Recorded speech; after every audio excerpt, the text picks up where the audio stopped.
Ask مفتی طارق مسعود۔ باغ کرائے پر دے کر پھل میں حصہ لینا۔ عام طور پر ہم باغ کسی دوسرے کو کرائے پر دیتے ہیں ایک سیزن کے لیے، تو اس سے ہم ایک معاہدہ کر لیتے ہیں کہ اس پر آنے والے پھل میں سے ہم کچھ حصہ لیں گے۔ کیا یہ حصہ لینا ہمارے لیے جائز ہے یا حرام ہے؟ مصطفیٰ خلیل دیوبند انڈیا سے۔ یہ جائز نہیں ہے۔ جب کسی کو کوئی زمین یا باغ رینٹ پہ دیا جاتا ہے تو آپ اسی میں سے کرایہ نہیں لے سکتے کہ اسی کے پھل میں سے آپ کرایہ الگ سے طے کریں۔ ہاں، ابھی جب کرایہ دینے کا وقت آئے تو پھر آپ اس سے یہ طے کر لیں یار اتنے پیسوں کے بجائے اتنے کے پھل دے دو ہمیں، تو یہ پھر جائز ہو جائے گا۔ جس طرح آپ نے بیان کیا اس طرح جائز نہیں ہے۔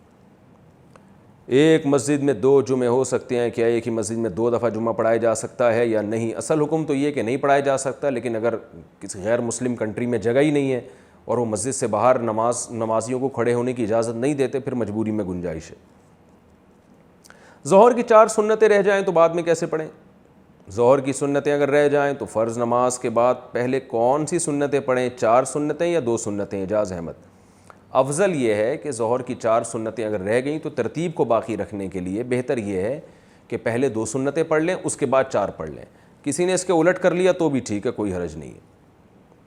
رمضان میں قضائے عمری کا آسان طریقہ۔ رمضان میں ایک نماز کا ثواب 70 نمازوں کے برابر ملتا ہے، تو کیا ایک قضا نماز پڑھنے سے 70 نمازوں کی قضا معاف ہو جائے گی؟ محمد رعایت اللہ، کرناٹک انڈیا سے۔ جی نہیں، معاف نہیں ہوگی۔ جب تک نماز جو قضا آپ کے ذمہ ہے وہ پڑھیں گے نہیں، اس وقت تک وہ نماز آپ کے ذمے سے ساقط نہیں ہوگی، چاہے رمضان ہو یا شوال ہو۔ پاؤں میں فریکچر ہو تو کیسے غسل کریں؟ پچھلے مہینے میرے بائیں پیر میں فریکچر ہو گیا ہے، اس صورت میں مجھے اگر احتلام ہو گیا تو پاکی کیسے حاصل کرنی چاہیے؟ سفیان منصوری انڈیا سے۔ دیکھیں، اگر اس فریکچر والے پاؤں پہ ڈاکٹر نے پانی ڈالنے سے منع کیا ہے تو آپ اس پاؤں پہ شاور چڑھائیں اور پراپر غسل کریں، اور جس حصے میں پانی ڈالنا منع ہے وہاں ہاتھ سے مسح کر لیں اور باقی کو آرام سے دھو لیں، باقی حصے کو۔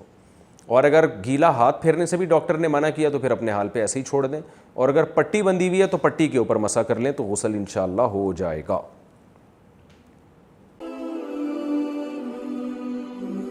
آسک مفتی طارق مسعود۔